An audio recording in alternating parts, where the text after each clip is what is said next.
Okay, team, what is up? Welcome back to the PT on Ice Daily Show. I am Dr. Jeff Moore, currently serving as the CEO of ICE, and always thrilled to be here on Leadership Thursday, especially as we go into a new year, and always happy to be here on Gut Check Thursday. And this one's going to be a little bit different. I present to you our Gut Check Thursday for this week is a 36-hour water fast. So maybe it's a little bit of a pushback against some of the excess of the holidays, kind of pulling that back in, especially around a New Year's Eve time. We are going to run our official Ice Physio Water Fast from Friday at 5 p.m. until Sunday at 5 a.m. So it's going to be 36 hours. We're going to break that Sunday morning. For those of you that don't know, over at Ice Physio, we have a relatively large group of us that does a 36-hour water fast every month, and then a prolonged 3-day fast every 6 months, which we're actually moving to a 4-day fast in the middle of next year. Again, that'll be our first 4-day water fast that will be done annually. But lots of thoughts behind this, a lot of things about kind of the qualities of restraint and enjoying maybe the exact opposite of excessive consumption that we're oftentimes so drawn into, which is the topic of today's episode, but a really good time of year to maybe pull in those reins. So over the next week, see if you can find a 36-hour period where you can just consume water. Right. And feel free to consume it liberally. But I think you'll find it, if you have not engaged in this, to be both a unique experience and a very, very productive one. Not to mention maybe some benefits in longevity. And you think about apoptosis and the ability of your body to clear some of that stuff out. Join us. It's both a mental and a physical feat that we think has some great rewards. So that is the Gut Check Thursday. It is not adding on to high intensity stimulus over the busy week. It is in fact going the other direction and see if we can't exercise our restraint for a 36-hour period. So if you have any questions, hit me up, let me know. It's something we do every month and we love it. Would love to have you join us. We will be going in Friday, 5 p.m. Team, sequels suck.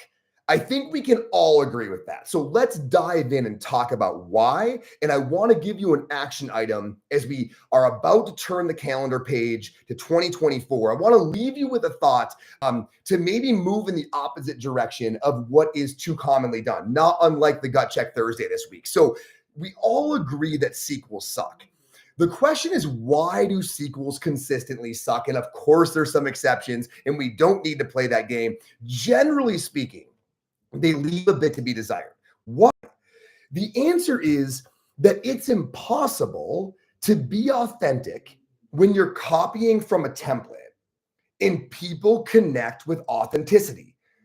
One of my deepest beliefs is that real makes you feel, right? If you're wondering why in a certain relationship or when you were listening to a certain speech, you felt particularly captivated, it's because the person was being real. Whether you're delivering or receiving, real makes you feel is a tried and true reality. There is something unique that each of you bring to any situation to bear that nobody else possibly could, because it is uniquely you. When you present or deliver or connect from that space, it is absolutely captivating. Sequels, by design, make that impossible. Right? It can't be truly unique because you are intentionally building off a template. And so there is already the impossibility of that uniqueness to fully manifest in that piece of work, which is why we tend to really struggle to connect with sequels. Now, many people have become sequels. This is why a lot of times content is boring. Sometimes, I hate to say this, but it's why sometimes relationships or engaging or people themselves seem to lack a bit of sparkle, because so many people have become sequels and they're not trying to do this, right? There is just too much information coming at us. If we don't want to become sequels, if we don't want to constantly be consuming all this information and then essentially just building off it in the same way a sequel would, you have to schedule breaks from it. What I'm saying is you need to rebalance intentionally consumption and creation. The problem is consumption feels like you're moving forward. This is where most people run into trouble, right? There's so many good things, so many great books, so many amazing podcasts. There's so much out there that you want to consume. And while you're constantly consuming it, you feel like you're moving forward. But there is undeniably a ceiling or an upper limit on where that is no longer a reality. The best analogy I have for you is it's like taking notes on your notes, right? That always used to bewilder me. I would watch people take notes in class or whatever. Then they would go to the library and take notes on their notes. And it's this never ending, right? Reading and reading and reading and feeling like you're learning, but you're not. If you really want to learn, stop and think about your notes. Stop and actually listen to that person talking and think, man, what do I and don't I believe? What naturally jives with me, and where do I feel some dissonance? Now, where that dissonance is, why do I feel that? Get into the thought and the why and the wonder, because that's when things really start becoming a part of you. That's when things truly assimilate and become usable. It's not just constantly reading and copying and reading and copying. It's when you stop and say, what do I think about that? How does that jive with what I've known up until now? It's when you pause that the actual learning happens. Even though the constant consumption feels like learning, it's when you pause that you allow the knowledge to change you. And so when you're constantly consuming, that second part never happens, which is why my action item for everybody in 2024 is to stop reading and start leading. Stop reading and start leading. Create between every knowledge acquisition. This is my challenge. Okay. And I don't mean stop reading entirely.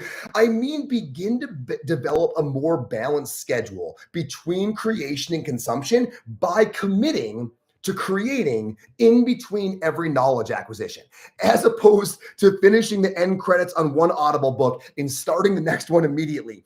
Give yourself a break to create, to think about how that, what you just engaged in, altered you, changed you, challenged you, and do something with it. Now, I want to give you an actionable how, because I think sometimes we get into this philosophical space and don't deliver that.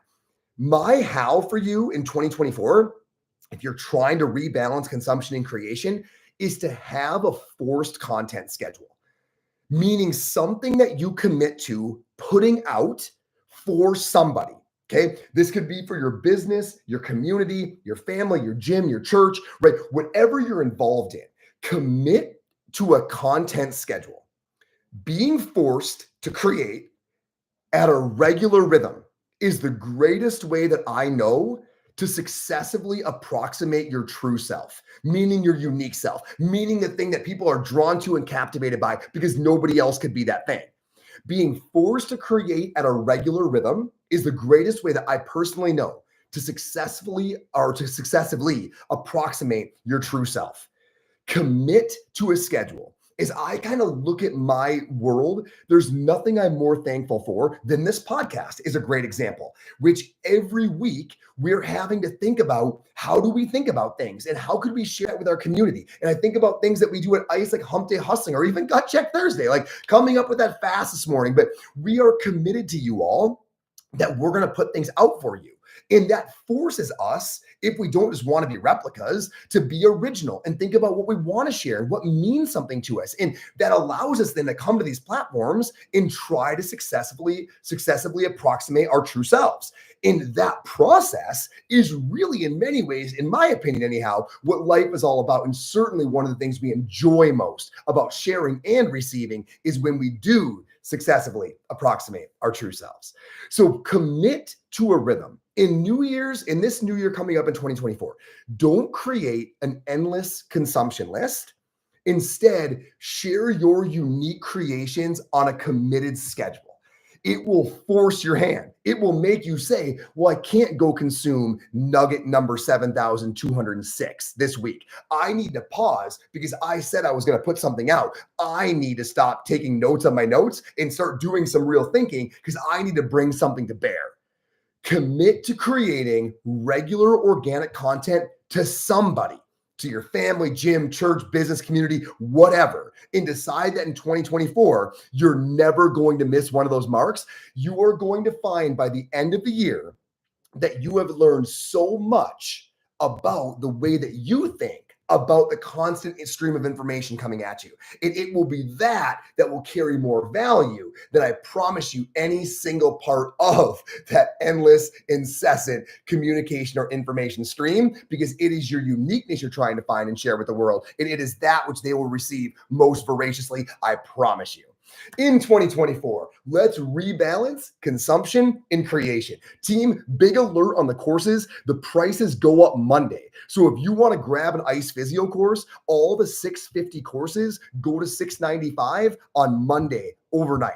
So you need to grab those courses by Sunday if you want to save whatever it is, $45, $50 a course. It's not a huge amount of money, but if you're going to grab a couple of courses in 2024, grab those ASAP so you're not paying extra. Over at ptonice.com is where everything lives. Team, have a wonderful new year. Enjoy the weekend. For those of you joining us on the water fast, Friday at 5 p.m., we'll cut off the nutrients, all water till Sunday morning at 5 a.m. I promise it's a unique stimulus that is highly productive. Cheers, team. Have a wonderful weekend. Happy New Year.